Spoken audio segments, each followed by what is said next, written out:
Coming up next, of course, we're going to have one of the candidates that are going to come up. So, John, we're going to pass it off to you. Yes, we have one of the candidates who's coming on for the South Ward.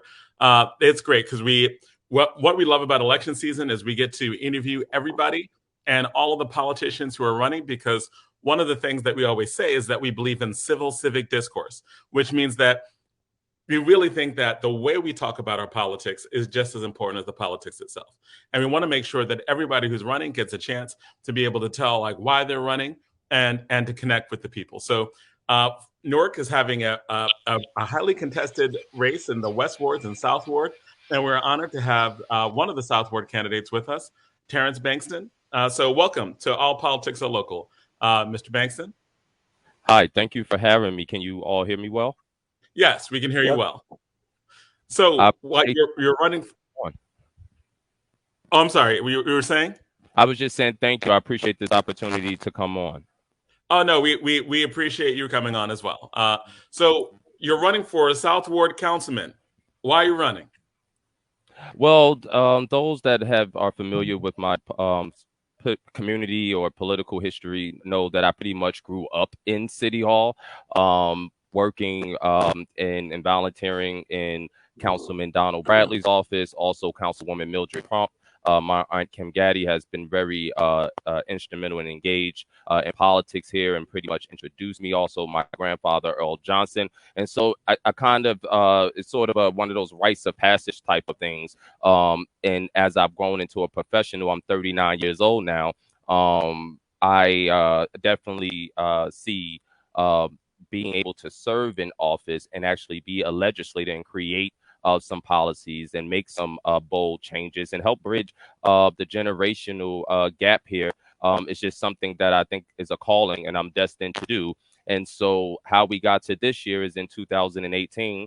I did step out on faith and we launched a campaign against the incumbent who's not seeking office at this time. And 42% of the most likely voters said they wanted change. And so I remain connected to the base coming in second place. And also just reaching out to more and more community members, more and more voters over the past 3 years who still is looking for real change in the South Ward. And so while we were prepared to run against the incumbent or not, hearing right before our announcement early November that he was not running, sort of put a different light on our campaign. And we hope that the voters will put us in first place this time. Oh, great. So you talked about wanting to get different policies on board. What are some of the policies that are specific to the South Ward that you think need to be implemented that aren't being implemented now? Well, aside, I mean, there's obsolete policy that I don't think help. There's definitely an inequity when it comes to education and also some of the city services. And so, a lot of the work that I want to initially do as we explore obsolete legislation and propose changes, as we work with different community folks who like need who's a policy-based group, and we were instrumental with working with them, for example, on dealing with the vacancy protocol or vacancy policy for the Newark School Board. How does that impact the South Ward? Well, we're the largest ward. We also have the most schools, but we also have the most closing schools. And so, again, obsolete or non-existing policies that can help empower residents and help better serve residents, I think are important. But for the South Ward, again, I want to have a stronger partnership, not just with the police department, but also with the Board of Education, but particularly with the amazing nonprofits that we have in the ward, those that have been around like IYO, and then those that are new like the South Ward Environmental Alliance and the Clinton Hill Community Action Group, to propose or put forth a program that will offer civics and governmental classes, like an academy on weekends, particularly for our teenage population and young adults. Those type of things will need need policy drafted to get funded, but they don't need policy to get started. And so we've been talking about how civics has been taken out of and government relations has been taken out of our schools.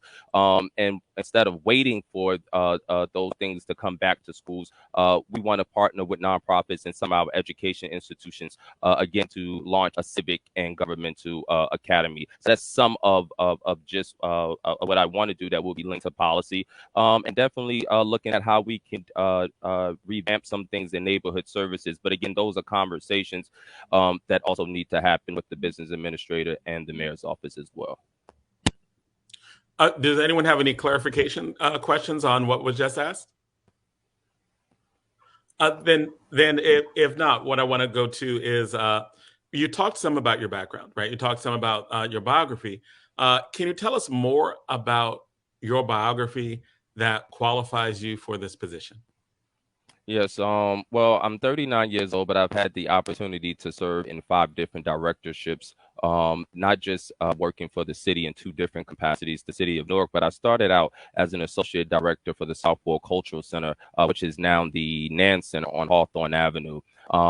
I worked with youth there. I ran summer programming there. I also launched an entrepreneurial program with Pepsi that helped to hire young people in our community and pretty much be scheduled with Pepsi products to sell and profit from, not just in vending machine locations. And one of the locations was the Southwood Cultural Center, but also at our sporting events. And moving on to coming out of Bloomfield College undergrad. I do have my master's from Fairleigh Dickinson University in administrative science. And then again, getting back to undergrad, my degree there was in political science, public policy. Aside of just being civically engaged, pretty much all of my my younger life and all of my adult life, coming out of the Bloomfield College, I was able to serve as a family service worker for the County of Essex. Family service workers are those who manage pretty much welfare cases. My workload dealt with single individuals, individuals who got pregnant and then was transitioned into TANF, and also seniors who were retired. I also had teachers who would come and get services during the summer who were on 10-month contracts. So being able to work with those different groups, not a secret. My mom at different points in times was on the system like many other folks. And even in my adult life in college, I've had to be receiving benefits as well. So I like to say I know what it's like to be on both sides of the window. Going from there, I had the opportunity to serve as the director of constituent affairs for the city of Newark. And going into that administration in 2006, there was some feedback from the community that they thought the mayor's aides were pretty much ceremonial or not best utilized. And so we changed that and we created ward liaisons who had direct relationships with the community and was the front line of defense. Folks will call the mayor's office, call City Hall, and not feel like they have to speak to a director in order to get something done. They had confidence in our team and ward liaisons. I also introduced the which is still used around the city, and I sit on coffee tables as I canvass the community, but the Newark Constituent Services Guide, which was pretty much created not to just inform people and engage them on who their elected leadership was, but nonprofits in their community that service them, service centers, family centers, statewide, countywide, locally, scholarship information, all type of resources was in this particular book, and we updated it again every season, fall, summer, etc.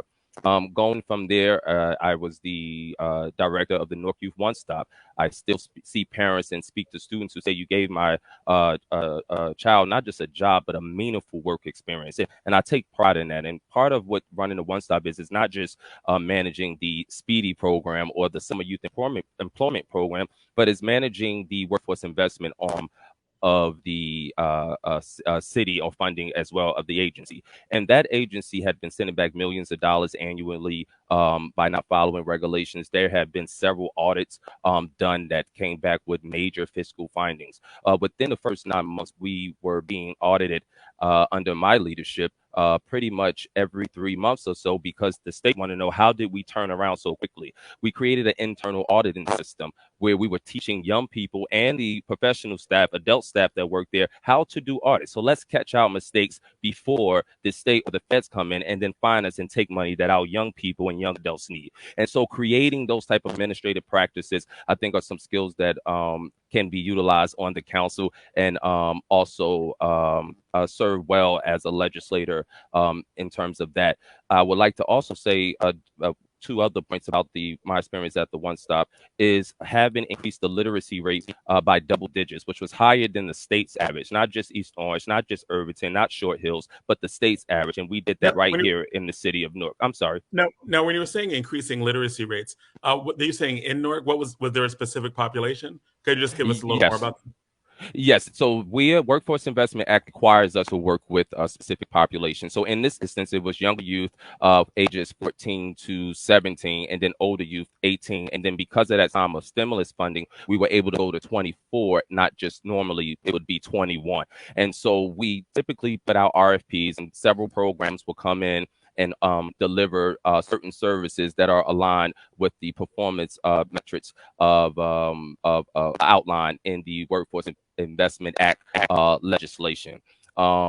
While we have discretion in terms of the type of programs and how creative they can be, we saw that a lot of these programs that were being funded prior to me coming in were salary heavy and not services heavy, meaning the funds were going mostly to their staff, not directly to our students for the purpose of moving them along or having successful outcomes. And so we not only created new programs, but we revamped RFP process so that organizations can be held accountable. If you weren't delivering, you wouldn't be allowed to come back and not deliver for 2, 3, 4 years, ultimately affecting funding. But we also were allowed to utilize our internal staff to create programs. And through that, again, through TABE testing and other measures that are done by the One Stop in the state, we again was successful in not only increasing the literacy rate, but we created for the first time I don't want to say GED because they're called state issued diplomas now.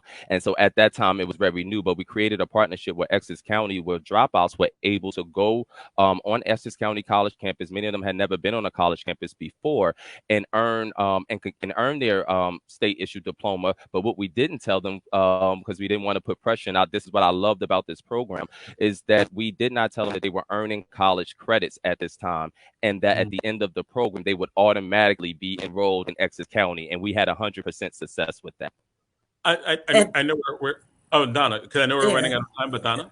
Just real quick, Mr. Bankston, oftentimes our constituents don't know am I in the West Ward, East Ward, where am I at, Central Ward? So if you could just give me a circle of where your ward is and what's some things on the ground. I know me in Orange, Essex County is having a major problem with rodents.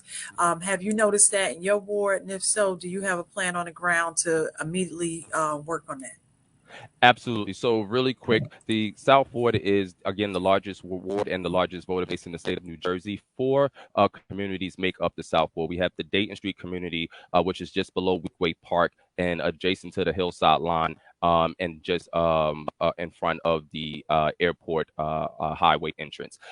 We go over to about 18th Avenue, and then again to the Hillside line, and then up from Irvington by 78 down again to Phelan Heights and Avenue. That's pretty much the South Ward. The closer to Hillside area is the Weekway section, and then we have the upper and lower Clinton Hill community. Yes, rodents are running rampant in our community and taking over. When we have so many renters, it's hard to regulate having the proper trash bins, which has a lot to do with it. And we also got to do some more community partnerships, but not just the nonprofits that help blight issues, but also our code enforcement, supporting them and giving them the resources to help abate these problems timely. But one of the things I want to do is implement universal trash cans like the program that they have in Baltimore, Maryland, where we provide the lids, not just for uniform and cosmetic purposes, but these cans are pretty much rodent proof. And that, I think, would be a great start. I would love to pilot that in the South, where we're usually getting things last. I would like to test that, pilot that first. And sorry about that. I said West Ward. I'm sorry, I was talking real quick, but thank you for saying South Ward 5 times so I can correct that. So thank you. And you're in the heart of a major program where hopefully that whole Freeland Heights will be changed with the train coming down. So maybe next time we can come on and talk more about that. Thanks, Jonathan. Now, on your way out, I just wanted, I didn't know that you was Kim Gaddy's nephew, boy. That's my dad's Kim, sister. yeah, Kim is my heart. I've been trying to get her on, but her schedule hasn't been conducive to doing that. And Kim is an environmental justice pioneer in this community, right? So that's a voice I definitely want to have heard here. So I just wanted to shout her out on your way out. I'll let her know. I appreciate that. She might be watching. She should be. It'd be good if she was. Muted, You on mute? Jonathan. I'm sorry. Oh, Mr. Bankston, I just wanted to give you the last word as you're running as we're ending our time. So, final thoughts about why people should vote for you. The wait for change is over. Real change. We finally have an opportunity. You know, I am a studier of the great Sharp James Almere, and this year marks 50 years of his legacy in this city. I think in this ward, really, and not just in the city, but I think anyone would say 50 years is too long of anything. And John, the current councilman, I think marks like the last political son that we sort of um, gave him the opportunity to. And I think the ward needs a break in a different direction from that. 72% of us living in Newark are under the age of 45. Newark is a young city, and we have one elected official who's who represents that demographics. And so I think adding not just a younger voice or one young voice just to add it, but someone who has the political experience, the government experience, and who has experience with partnering effectively with our community would be helpful for the South Ward. Last thing I will say is that we want to improve senior engagement.